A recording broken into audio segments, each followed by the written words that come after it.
Bonjour et bienvenue aux grandes entrevues du service de soutien à la formation. Aujourd'hui, nous avons le plaisir de recevoir Jean Goulet, qui nous fera part de sa conception de l'enseignement et de l'apprentissage en milieu universitaire. Avant d'entrer dans le vif du sujet, je voudrais faire un survol de votre carrière pour vous présenter un petit peu. Jean Goulet est professeur à l'Université de Sherbrooke depuis 1982. Il a enseigné jusqu'à tout récemment au département d'informatique de la Faculté des sciences. Ses qualités d'enseignant ont d'ailleurs été reconnues à maintes reprises par l'Association des étudiants et étudiantes. Jean Goulet s'est engagé à plus d'un titre dans le milieu universitaire. Il a été directeur du département de mathématiques et d'informatique.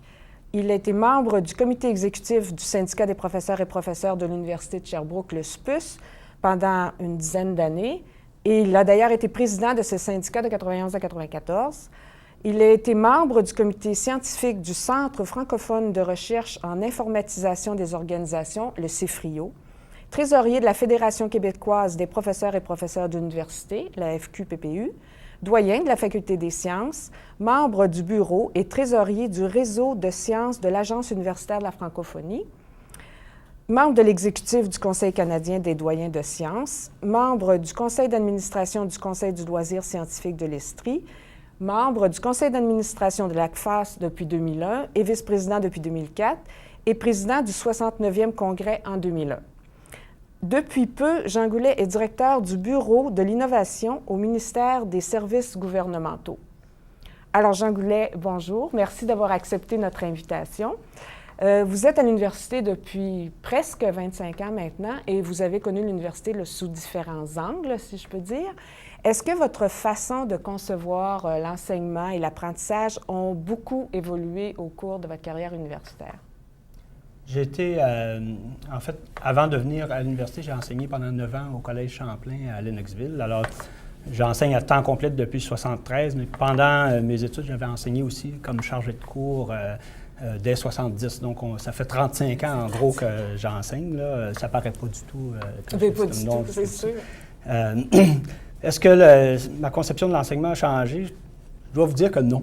Finalement, je me suis dit, il faut dire oui, il faut répondre oui à cette question-là pour montrer qu'on a évolué. Je suis peut-être un dinosaure, mais dans les faits, je pense que j'ai la même approche maintenant en classe que j'avais il y a 35 ans. Ça fonctionne, donc je ne l'ai pas changé.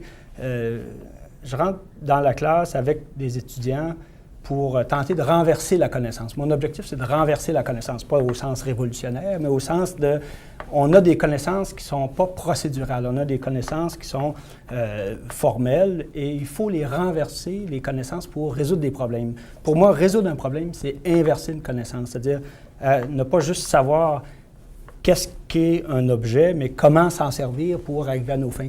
Savoir, voir le marteau, savoir qu'est-ce qu'il est capable de faire, mais comment s'en servir pour construire une maison, c'est autre chose. Alors, j'ai toujours eu comme approche de dire, faut avoir la connaissance, il faut l'avoir bien assise, et ensuite, il faut aussi savoir comment s'en servir. Alors, l'objectif dans une classe, pour moi, c'est ça, c'est de renverser cette connaissance-là, de voir avec les étudiants, de les amener, un, à avoir la connaissance, et deux, à être capable de la renverser pour l'appliquer dans des problèmes. C'est un peu le principe du coffre à outils, là, de se bâtir un coffre à outils.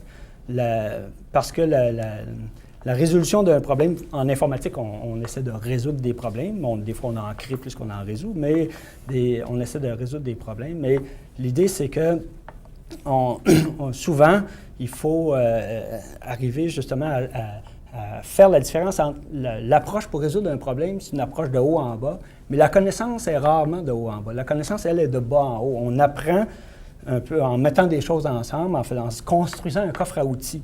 Au début, il y a peu d'outils dans le coffre, et à mesure qu'on apprend à se servir des outils, on les met dans le coffre. Mais ce n'est pas tout de savoir se servir des outils, il faut savoir s'en servir au bon moment, de la bonne façon, etc. Alors, j'ai toujours vu l'enseignement comme ces deux parties-là.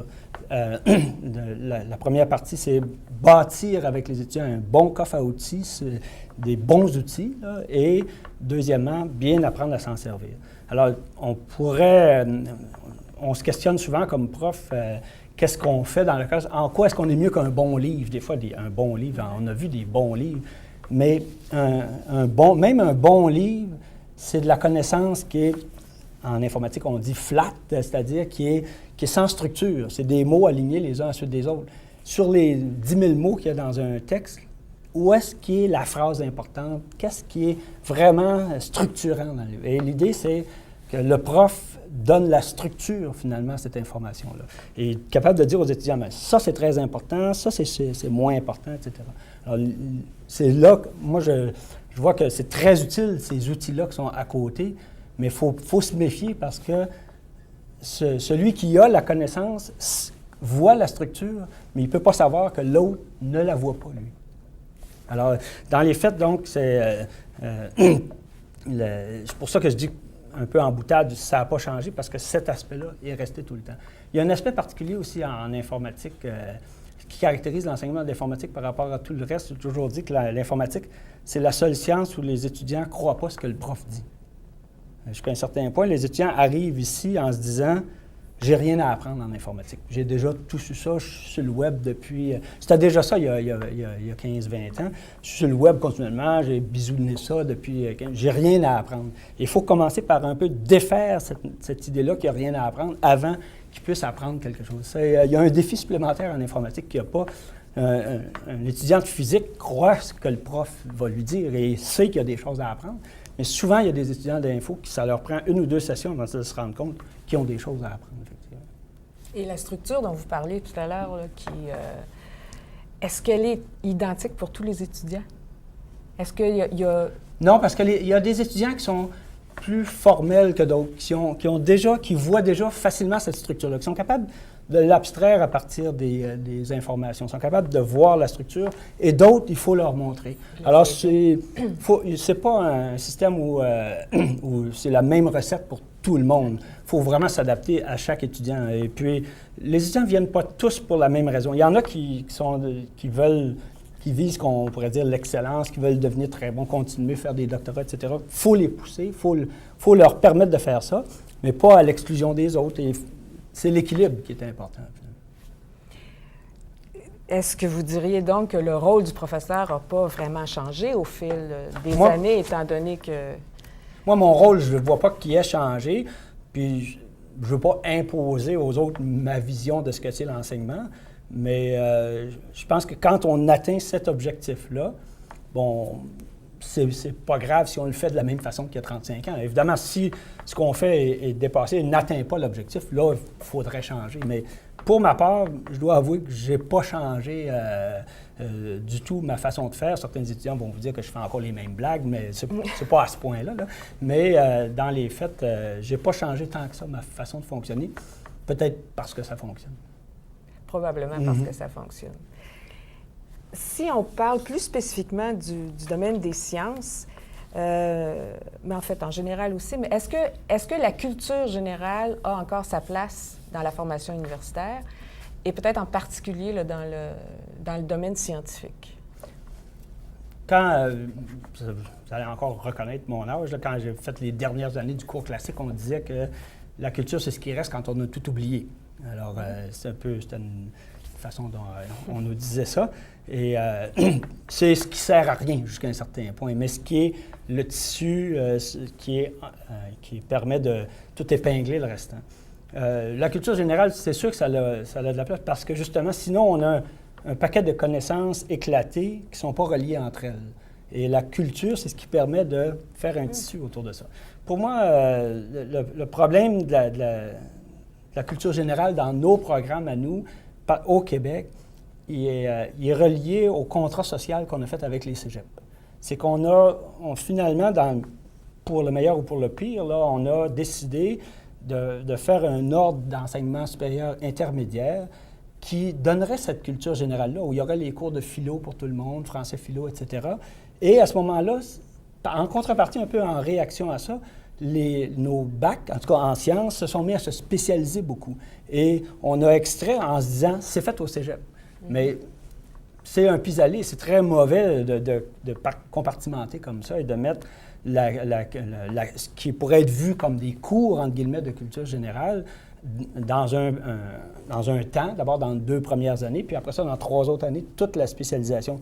C'est un peu dommage parce que beaucoup de cette philo-là, qui serait beaucoup plus intéressante à voir quand les étudiants sont plus matures à la fin de leur bac. Et peut-être que ça serait intéressant aussi, dès le début de leurs études supérieures, de leur faire faire de la spécialisation, ce qu'ils ne font pas.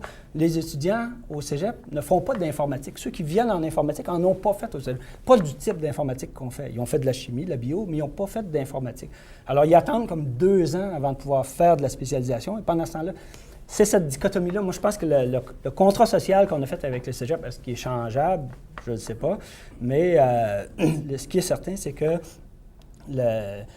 cette dichotomie-là qu'on a faite nous cause beaucoup de problèmes. Mais il nous a forcés à faire des bacs extrêmement spécialisés. On a vraiment des bacs très, très, très spécialisés, avec très peu de place, tellement que non plus, ici à Sherbrooke, par exemple, nos bacs en sciences ont très, très peu de cours au choix ou à option ou pris à l'extérieur. Ouais. C'est parmi ceux qui nous ont le plus. On nous pousse beaucoup à faire ça, mais on cherche jusqu'à un certain point, de cette façon-là, à régler un problème qui a été créé ailleurs. Et ça pose un problème. Moi, je crois que la façon dont ça va se régler un peu, c'est pas en retournant et en essayant de changer le cégep. C'est peut-être en replaçant le rôle du premier cycle et le rôle du deuxième cycle. Et de plus en plus, on se rend compte que la formation professionnelle, elle passe par du deuxième cycle.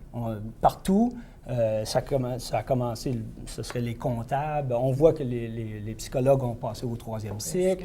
De plus en plus, ça va être le deuxième cycle. Le barreau, c'est déjà une forme de deuxième cycle, cours, etc.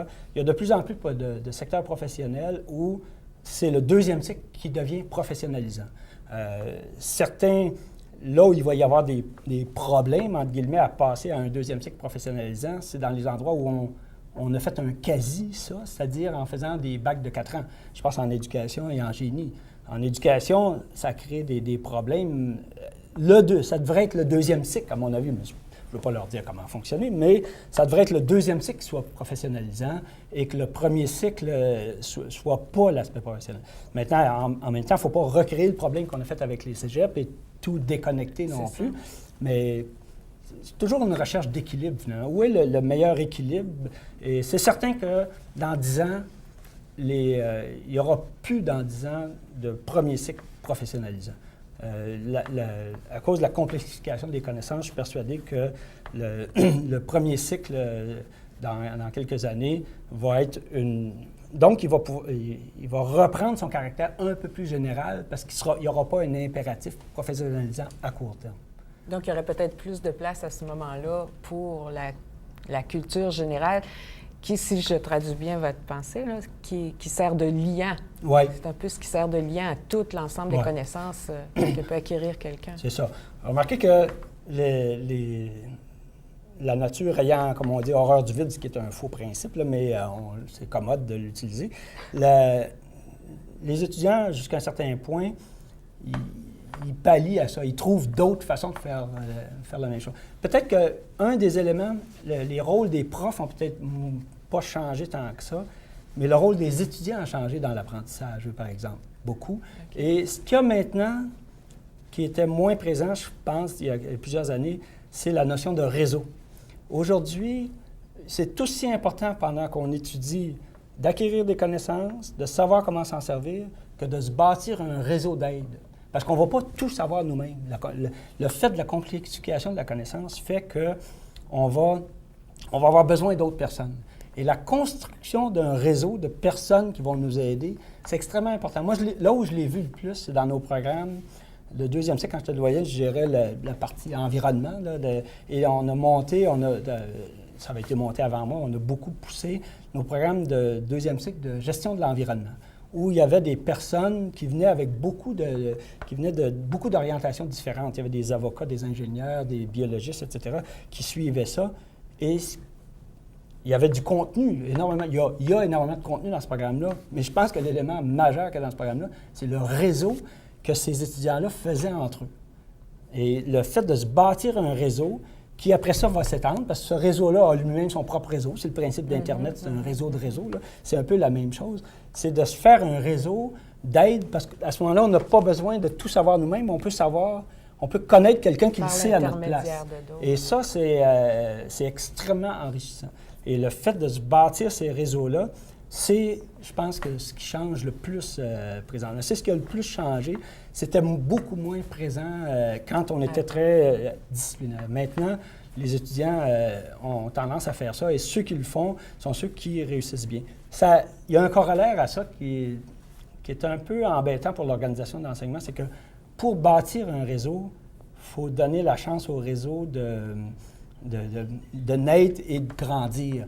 Et présentement, notre façon de gérer l'enseignement où on déstructure les réseaux, c'est-à-dire que les étudiants prennent des cours à gauche et à droite, c'est pas propice au réseau. Moi, je crois qu'il faut revenir à la notion d'une cohorte qui part et qui suit, une cohorte fermée dans laquelle on crée un réseau. Et on a vu, il y a des programmes comme ça où il y a peu d'options. Tous les étudiants suivent toutes les mêmes options. On dit, ah, c'est un peu bête, ils ne peuvent pas choisir ça ou ça. Mais l'option, c'est de suivre le programme. C'est ça qui est l'option. Après ça, une fois dans le programme, bien, on l'a structuré pour toi. Et le fait que les étudiants soient toujours ensemble, ça favorise la création de ce réseau-là. Évidemment, c'est un groupe de 5, c'est pas pareil. Là, il faut trouver, encore une fois, le bon équilibre. Mais pour moi, la notion de réseau est peut-être l'élément le plus important là, comme ajout dans l'apprentissage, qui pallie un peu à la structure qu'on avait. Et je regarde, dans les fêtes, dans les cours classiques qu'on faisait, où on se retrouvait au séminaire de Sherbrooke, moi j'ai fait ça au séminaire ici, il se créait des réseaux qui existent encore. Il y a du monde qui se sont connus, puis ce que les Anglais appellent les old school ties, là, on connaît la cravate de l'école, là, puis donc on fait partie du réseau. Là, ça existait aussi, effectivement, mais maintenant, je pense que c'est devenu une nécessité, en fait. Non seulement ça existe, mais c'est devenu une nécessité, parce que juste la connaissance et la connaissance nous-mêmes des outils, c'est pas suffisant. Il faut... on ne résoudra pas les problèmes seuls. Mais est-ce que les professeurs, à ce moment-là, ont un rôle à jouer dans le support à la création de ces réseaux-là, ou peut-être de créer un environnement propice à la création de ces réseaux-là? Ou si c'est vraiment l'étudiant qui est responsable de cette portion? On doit favoriser ça. La façon de le favoriser, bon, il y a des moyens techniques, là, comme avoir des cohortes, peut-être avoir un peu moins d'options ou de s'assurer qu'on ne défragmente pas les réseaux, on ne fragmente pas les réseaux par notre jeu d'options, où on fait des concentrations, des choses comme ça, sans nécessairement avoir 90 crédits et tout le monde ensemble, là, mais garder les réseaux. Ça, c'est des aspects qu'on peut faire. L'autre élément, puis ça amène à un autre changement qu'il y a eu dans l'environnement de l'enseignement depuis quelques années, c'est que les profs sont plus, je dirais qu'ils sont encore probablement les premiers responsables de la formation, mais ils ne sont pas les seuls. Puis il y a d'autres catégories de personnes qui travaillent à la formation et il faut le reconnaître. Et c'est un autre réseau d'enseignement. Je pense dans une unité comme un département ou une faculté, c'est qu'il y a deux autres catégories de personnes qui sont très importantes pour l'enseignement, c'est les professionnels et les chargés de cours. Et ça, c'est un autre sous-réseau. Et il faut que ce sous-réseau-là, l'ensemble, qui apporte des choses différentes. Les professionnels, les chargés de cours et les profs amènent quelque chose de différent à l'enseignement, de complémentaire. Et il faut apprendre à faire cette complémentarité-là harmonieusement. C'est pas toujours harmonieux, les relations. Pas juste prof et chargé de cours, souvent avec les professionnels et chargés de cours. Il y a une confusion. À la Faculté des sciences, il y a des professionnels qui travaillent dans des laboratoires. Est-ce qu'ils font de l'enseignement? Est-ce qu'ils prennent la place d'un chargé de cours ou d'un prof? La question, à mon avis, c'est une question quasiment d'analyse historique parce que c'est comme ça. Et c'est la bonne façon de fonctionner, c'est d'aller chercher les compétences de chacun pour s'en servir le mieux possible. On ne peut pas avoir un prof qui passe une journée complète, 2 jours complets avec un groupe d'étudiants dans un labo pour les suivre, pour faire à leur place, mais les suivre, les conseiller, etc.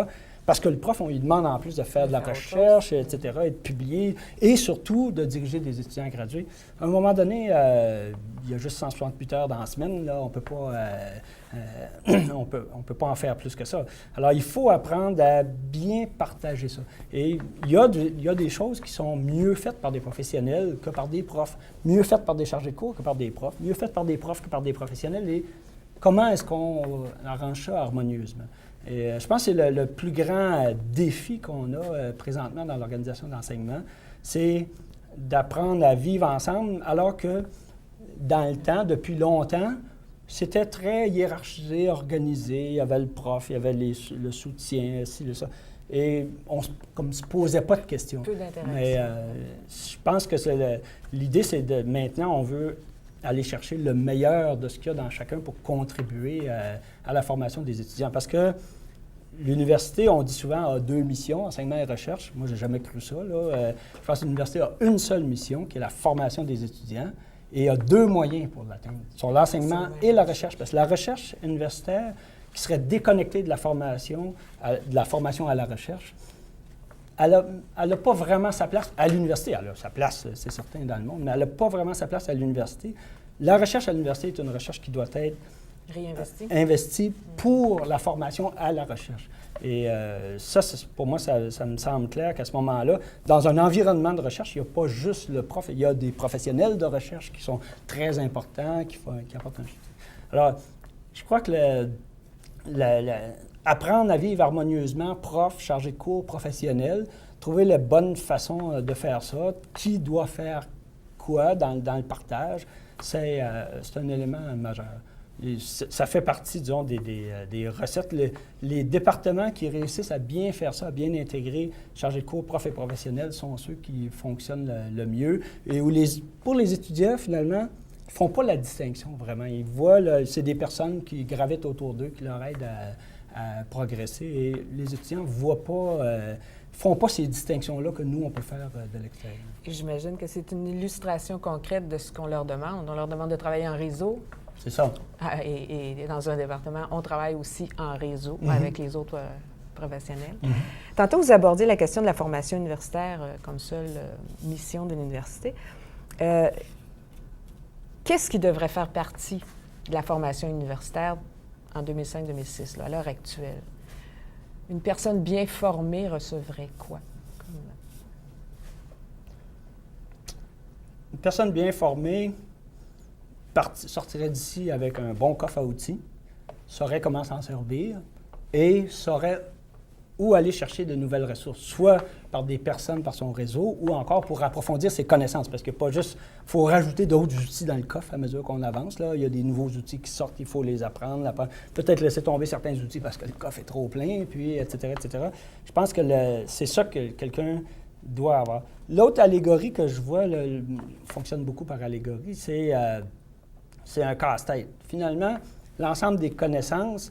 Dans un casse-tête, quand il est en tout un paquet de morceaux ou quand il est tout fini, c'est la même affaire. Il n'y a pas de différence, c'est les mêmes morceaux.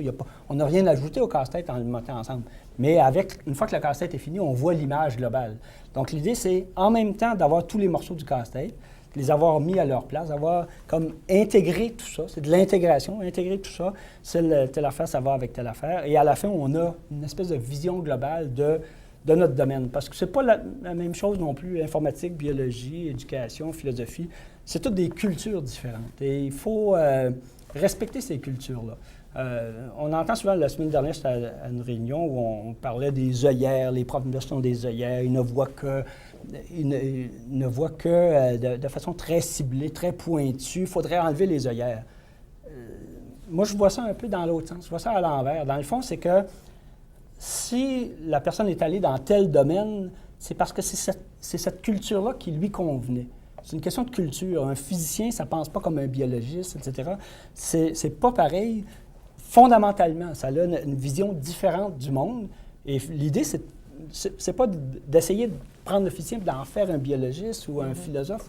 C'est d'utiliser ça au maximum, finalement, qu'ils puissent se parler, apprendre à ce que tous les groupes puissent se parler et avoir un langage commun, mais pas faire de tout le monde une espèce de masse tiède où tout le monde est absolument pareil. Je n'ai jamais beaucoup cru à ça.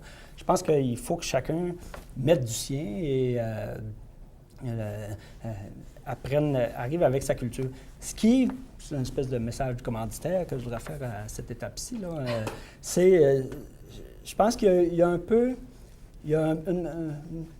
erreur qui se fait présentement au niveau secondaire, au niveau de la formation des étudiants au secondaire. Et par ricochet, peut-être un peu ce qu'on nous demande de faire pour la formation des enseignants du secondaire. C'est de gommer on saute une étape, on veut gommer cette idée-là qu'il y a des sciences que sont la physique, la chimie, la biologie, qui sont des sciences qui ont une culture distincte, une façon distincte de voir le monde. Et c'est devenu qu'on forme des profs de sciences. On voudrait avoir des profs de sciences. Mais ça n'existe pas, un prof de sciences. Un prof de sciences, ça n'existe pas. Tu peux avoir un prof de physique, c'est un prof de sciences. Mais un prof de sciences, ça n'existe pas. En informatique, on appelle ça une classe abstraite. C'est une classe qu'on ne peut pas instancier. On ne peut pas dire je vais former un prof de sciences. On peut a posteriori dire ah oui, lui, c'est un prof de sciences parce qu'il enseigne la physique. Okay? Et présentement, il y a un peu comme une tentation de gommer les disciplines, de faire comme si ça n'existait pas, de la physique, de la chimie, de la bio. Je parle évidemment de sciences, c'est ça que ça fait 8 ans que je baigne là-dedans à temps complet. Là. Mais de gommer l'existence des sciences comme culture spécifique et de dire il faut que l'étudiant voit tout. Il ne faut pas parler de physique et de chimie. Mais comment est-ce qu'un étudiant va penser d'aller étudier après ça à l'université en physique si le mot physique n'a jamais été prononcé parce qu'il ne fallait pas prononcer ce mot-là, parce que ça sera au détriment d'eux, etc., etc. C'est très mauvais à mon avis. Les étudiants ne sont pas capables de faire seuls cette intégration-là, surtout au niveau secondaire. Il faut un peu leur aider, camper correctement. Qu'est-ce que la physique fait qui est différent de la chimie, qui est différent de la bio, qui est différent des maths? Et que les mathématiciens parlent aux physiciens, ça, c'est sûr, ça prend ça, qu'il y a des équipes écoles qui fonctionnent comme ça, mais pas gommer l'existence des sciences comme sciences. Fin du commanditaire. Donc, rendu à l'université, si ça ne se fait pas ou peu avant, c'est que les étudiants arrivent sans trop connaître reconnaître on ne sait pas parce que cette réforme-là spécificités-là. n'est pas finie. Il y a encore... mais maintenant, on parle de sciences physiques au lieu de parler de physique et de chimie, etc.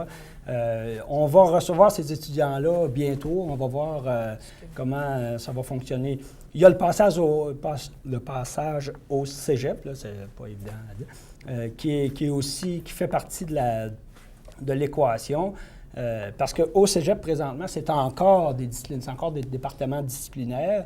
Je ne sais pas si ça peut aider à résoudre, je dirais ça, à replacer les sciences dans leur contexte. C'est pas évident parce que, pour moi, c'est très clair que l'étape charnière, c'est le milieu de secondaire 3-4, où l'étudiant ne fait pas nécessairement un choix définitif de ce qu'il va faire plus tard, mais où l'étudiant... en gros, bâtit sa culture puis s'oriente. Souvent, c'est très émotif, c'est à cause d'un prof. Et on dit, bien, tel prof, il a marqué tel étudiant. Mais en même temps, c'est pourquoi ce prof-là n'a pas marqué tous les étudiants? C'est parce qu'il y avait des atomes crochus fondamentalement entre cet étudiant-là, cette matière-là, et le prof a servi de catalyseur finalement. Parce que sinon, tel bon prof de maths aurait eu des générations puis des générations d'étudiants qui seraient allés en maths si c'était juste dû au prof.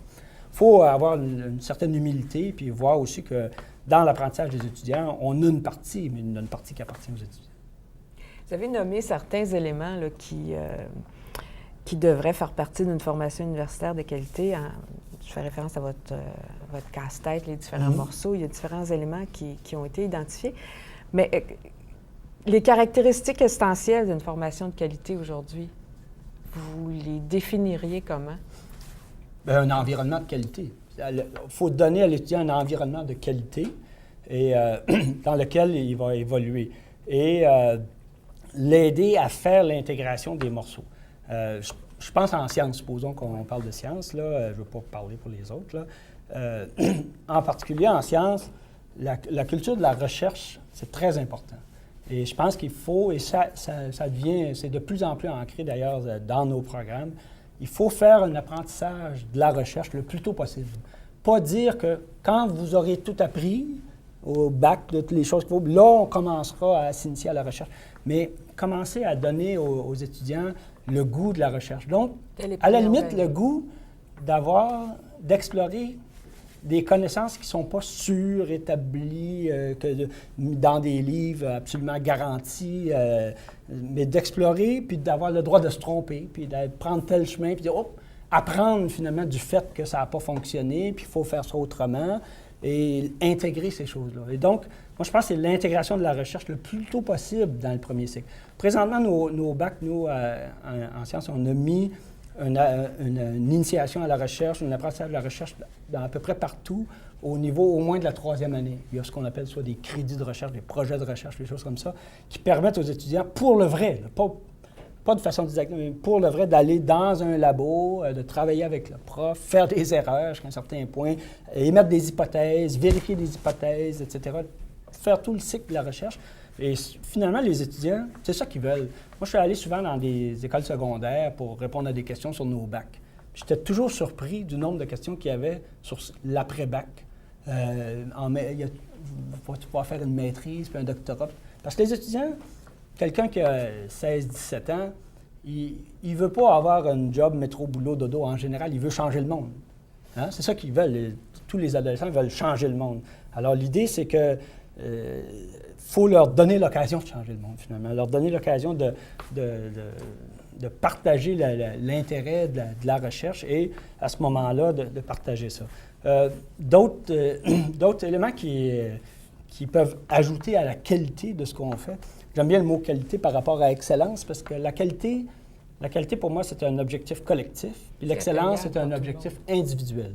Chacun essaie d'être excellent parce que collectivement, si on fait la promotion de l'excellence, on fait la promotion de n'avoir qu'un seul excellent. Parce que par définition, si on va dans le dictionnaire, il n'y a qu'un seul excellent. Il n'y en a pas deux. Le deuxième, personne ne se souvient du nom de la deuxième personne qui a mis le pied sur la Lune. Tout le monde se souvient du premier.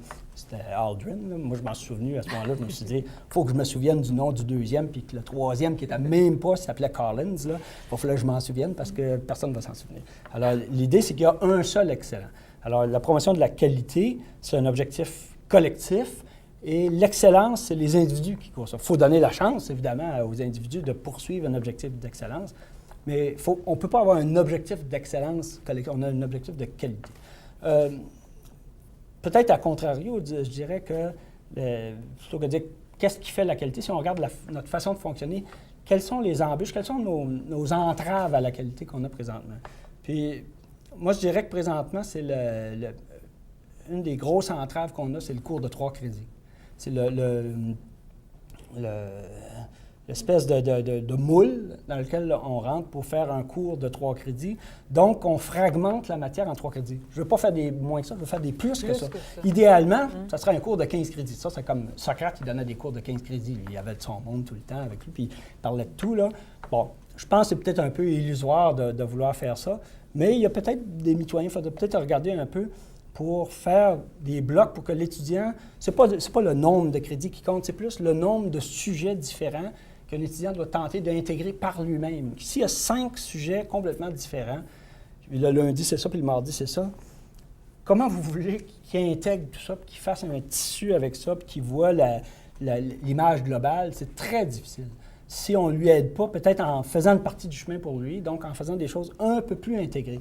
Pas une espèce de melting pot, mais un peu plus intégré. Moi, j'avais déjà regardé pour voir si on ne pourrait pas changer nos programmes pour que les 3 premières sessions, chaque session soit 3 cours de 5 crédits au lieu de 5 cours de 3.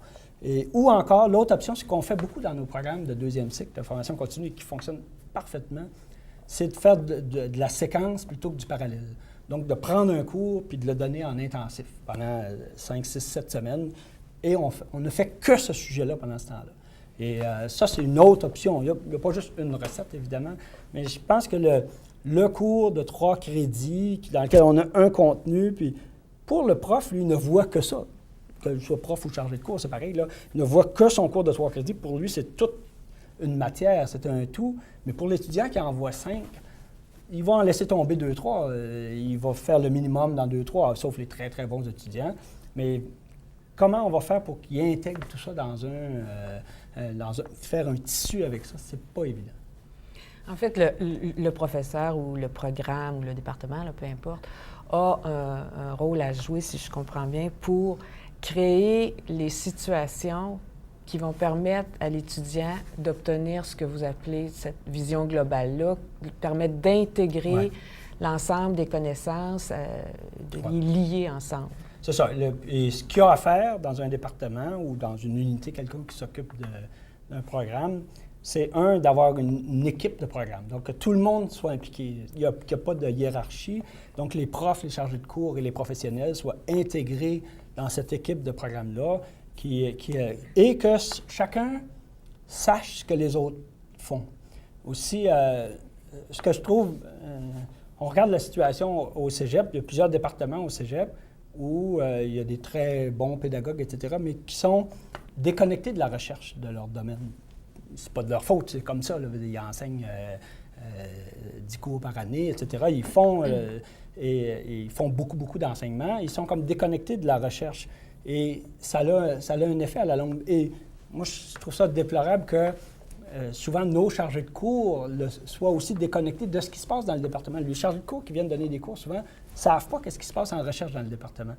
Qu'est-ce qu'on peut faire pour les intégrer là-dedans? Pas leur faire de la recherche, c'est pas de ça qu'il s'agit, mais avoir des séminaires, avoir des façons dont tous les chargés de cours et les profs travaillent ensemble un peu.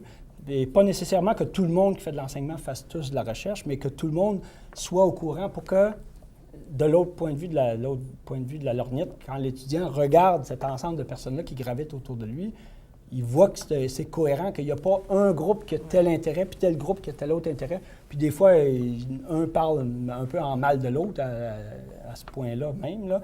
Et pour l'étudiant, c'est un peu déstructurant. Ça. Il ne voit pas trop... si eux autres, là, en face, qui sont censés me montrer la voie, ne s'entendent pas, moi, est-ce que je vais savoir où aller? C'est pas évident. Hein? Est-ce que vous iriez, dans le même esprit, est-ce que vous iriez jusqu'à dire que la mission de l'enseignement à l'université devrait être redéfinie ou re-questionnée pour pouvoir intégrer justement des visions, des conceptions plus cohérentes de ce qu'elle est? Oui, je pense que le plus grand défi dans la réorganisation de l'enseignement, il ne faut pas tout jeter à terre. Là. Il se fait énormément de bonnes choses. On forme des personnes qui sont très appréciées des milieux où ils vont après. C'est pas les personnes ne sont pas bonnes quand ils sortent d'ici, mais l'amélioration, le plus gros défi, c'est effectivement de créer dans les unités ce tissu-là, et particulièrement entre les profs et les chargés de cours. Je pense que c'est là que ça joue le plus. Les professionnels sont un peu comme entre les deux souvent, mais je pense que les professionnels, c'est plus facile de les intégrer. D'abord, ils sont là à temps complet, ils baignent dans le milieu, c'est plus facile. Le grand défi, c'est comment on va trouver la façon d'intégrer le chargé de cours qui vient une journée par semaine, une demi-journée par semaine, donner un cours très spécialisé, par exemple. Comment on l'intègre dans notre tissu social pour pas qu'il soit un intrus qui vient donner son cours comme si il ne se passait rien d'autre. Je regarde une expérience que j'avais vécue il y a 3 ans dans le cadre d'un programme qu'on donne aussi à Longueuil, le DTI, le Diplôme de technologie de l'information, où on a une équipe qui est principalement des chargés de cours. Il y a peu de profs dans la formation professionnelle à Longueuil. C'est principalement des professionnels, beaucoup qui sont de nos anciens, qui sont bien placés et qui viennent nous rendre, sont contents de venir enseigner pour nous. À la limite, je pense qu'on ne les payera pas puis ils viendraient pareil, mais on n'essaiera pas ça. Là. Mais ils sont vraiment très, très, très intégrés dans le programme. Ils aiment beaucoup ce programme-là, mais ils sont partie prenante au programme. On a fait des réunions, je me souviens, une des plus belles réunions que j'ai jamais eues dans ma carrière universitaire, c'est ce soir-là où on avait réuni tous les chargés de cours et profs qui donnaient le programme, puis on a fait une analyse de la cohérence du programme de façon assez fine par cours, où chaque cours, on regardait son contenu. Le chargé de cours qui donnait le cours, il devait classifier son information en disant « tel sujet, je l'introduis ou je l'aborde un peu, je le vois très en profondeur ou je le rappelle. » Et à ce moment-là, on s'est rendu compte « Oh, moi, je fais ça dans tel cours. Oh, moi, je fais pas ça. » Puis ce soir-là, en 4 heures, ça veut dire 4 heures, pas de pause, là, on avait tout revu le programme sans revoir vraiment le programme. C'est-à-dire que c'était les mêmes contenus. On savait qu'il y avait les bons contenus, mais les étudiants disaient « Ah, il y a trop de redondance, on voit telle affaire trop souvent. » C'est bon, la redondance, ça fait des liens, mais il faut faire attention, il ne faut pas le revoir de la même façon pour les mêmes buts. Il faut l'introduire quelque part, aller en profondeur ailleurs, le rappeler ailleurs que c'est intéressant, etc. Et ça avait été une soirée absolument super. Le monde ne voulait pas partir. Et on avait vraiment tout revu le programme, y compris dire bien, ton cours devrait venir avant le mien dans ce cas-là. On avait changé des horaires. Ça avait été très, très, très intéressant. Tout le monde avait embarqué dans le jeu parce que personne ne se sentait ni supérieur aux autres, ni inférieur. Chacun avait amené son expertise et ça avait été extrêmement intéressant. Le jour où on pourra faire ça dans un département, avec tous les intervenants, chargés de cours et profs, c'est pas évident. Surtout que les départements sont souvent gros. Là, c'était parfait, c'était comme une équipe de 10 personnes. C'était un peu comme optimal, je dirais, assez pour qu'il y ait de l'interaction, pas trop pour que chacun puisse parler. Mais c'est sûr que s'il y a 25 profs et 40 chargés de cours, comment est-ce qu'on fait ça? C'est pas évident. Donc, la réflexion qui devrait avoir lieu tourne autour de la cohésion des programmes. Ouais. De l'environnement, je dirais. De l'environnement et l'environnement d'apprentissage pour l'étudiant. Et de s'assurer qu'on forme une équipe. Et bon, c'est sûr qu'il y a beaucoup de choses qui s'explorent. C'est intéressant que les autres explorent des choses, ça nous permet de les utiliser comme groupe témoin, voir si ça fonctionne. Là. Mais des environnements d'apprentissage par problème pur ou des choses comme ça, est-ce que ça s'applique partout? Je pense que dans le domaine professionnel, c'est très intéressant pour les ingénieurs. En éducation, peut-être qu'il devrait en avoir plus, effectivement. Honnêtement, en sciences, il y a des choses à apprendre de façon, je dirais, au risque de passer encore une fois pour un dinosaure, de façon un peu plus traditionnelle, de se faire montrer la structure qu'il y a dans l'information. Parce que, c'est ça ce que je disais au tout début, on pourrait penser qu'on pourrait lire le livre à la place d'écouter le prof, mais c'est pas du tout pareil parce que le livre n'a pas la structure de penser que le prof peut nous amener. Alors, en terminant, vous conseilleriez quoi aux gens qui travaillent, par exemple, dans le monde scientifique plus particulièrement, pour faire avancer la réflexion là, en ce qui concerne l'environnement pédagogique? Moi, je dirais, réunissez-vous et faites-le tous les acteurs ensemble. Mettez tout le monde ensemble, asseyez-vous et enlevez la hiérarchie jusqu'à un certain point et reconnaissez chacun que ça se fait. Là, je ne dis pas qu'on n'est pas au Moyen-Âge, là, ça se fait déjà à beaucoup d'égards, dans beaucoup de domaines de différents niveaux, mais reconnaissez que d'autres ont des apports et après ça, trouvez quel est le meilleur apport que chacun peut amener à l'équipe. Jean Goulet, je vous remercie infiniment. Un plaisir.